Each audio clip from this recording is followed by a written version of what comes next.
જય શ્રી કૃષ્ણ વૈષ્ણવો, આપનું હાર્દિક સ્વાગત છે આપણી પુષ્ટિમાર્ગ પરિવાર ચેનલમાં। આ વિડિયોના માધ્યમથી આપણે શ્રીનાથજી તથા તેમના વિશે બની શકે તેટલી સંપૂર્ણ માહિતી મેળવશું। તે પહેલા આપણે શ્રીનાથજી વિશે ટૂંકમાં પરિચય આપીએ। શ્રીનાથજી ભગવાન શ્રી કૃષ્ણના ગિરિરાજધારી સ્વરૂપ છે, જેમને બ્રજવાસીઓને રક્ષા માટે ગોવર્ધન પર્વત ધારણ કરીને ભક્તિ, શરણાગતિ અને કરુણાનો અમર સંદેશ આપ્યો। ગિરિરાજ પર્વતમાંથી પ્રગટ થયેલા શ્રીનાથજીને શ્રી વલ્લભાચાર્યજી દ્વારા પુષ્ટિમાર્ગમાં સ્થાપિત કરવામાં આવ્યા, જ્યાં ભગવાનની સેવા પ્રેમ અને ભાવથી કરવી એ જ સાચી ભક્તિ માનવામાં આવે છે। સમયાંતરે વિઘ્નો આવતા બ્રજથી શ્રીનાથજીને સુરક્ષિત રીતે નાથ દ્વારા લાવવામાં આવ્યા, જ્યાં આજે પણ તેઓ રાજા સમાન અષ્ટાંગ સેવામાં બિરાજે છે। શ્રીનાથજી ભક્તોના દુઃખ હરનાર, વિશ્વાસના આધાર અને પ્રેમથી પ્રસન્ન થનારા દેવ છે, જેમની કૃપાથી જીવનમાં સંયમ, સહનશીલતા અને આત્મિક આનંદ પ્રગટ। સૌ પ્રથમ આપણે એ જાણીશું કે શ્રીનાથજી કોણ છે।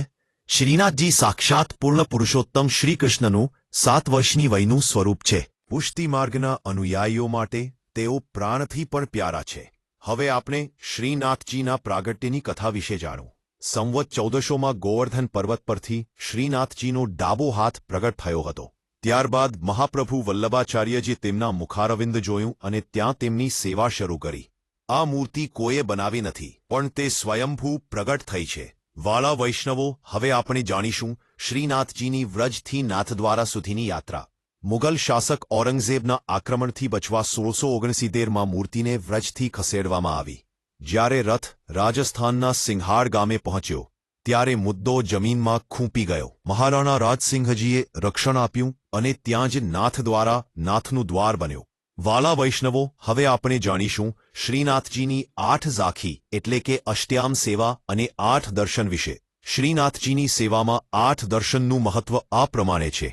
મંગલા, શૃંગાર, સજાવામાં; ગ્વાલ, ગાયો ચરાવવા જવાનો ભાવ; રાજભોગ, મધ્યાહ્ન ભોજન; ઉત્થાપન, સાંજની શોભા; શયન, રાત્રે પોડાડવા।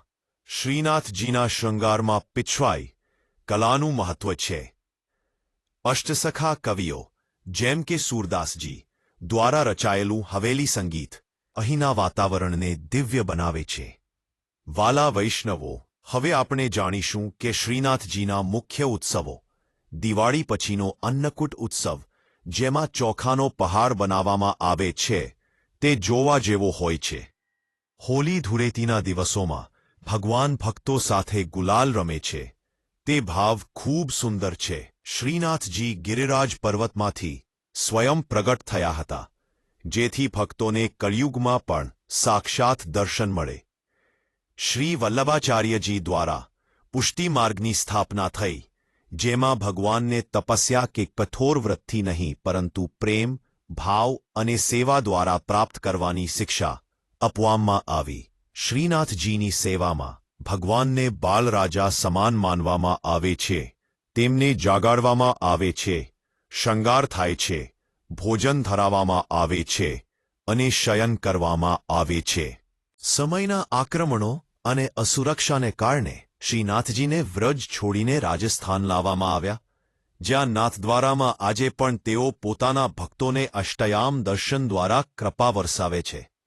શ્રીનાથજીનું જીવન ચરિત્ર ભક્તને શીખવે છે કે ભગવાન બળ કે અહંકારથી નહીં પરંતુ નિષ્ઠા, સમર્પણ અને પ્રેમથી પ્રસન્ન થાય છે, અને જે સંપૂર્ણ શરણાગતિ કરે છે તેને જીવનના દરેક સંકટમાં પોતાનો હાથ પકડી રાખે છે। નાથદ્વારા માત્ર મંદિર નથી, પણ પ્રેમ અને ભક્તિનું ધામ છે। જો તમે હજી સુધી નથી ગયા તો એકવાર ચોક્કસ મુલાકાત લેજો। એવા બીજા પુષ્ટિમાર્ગીય વિડિયો જોવા માટે અમારી ચેનલને સબસ્ક્રાઇબ કરો। જય શ્રી કૃષ્ણ।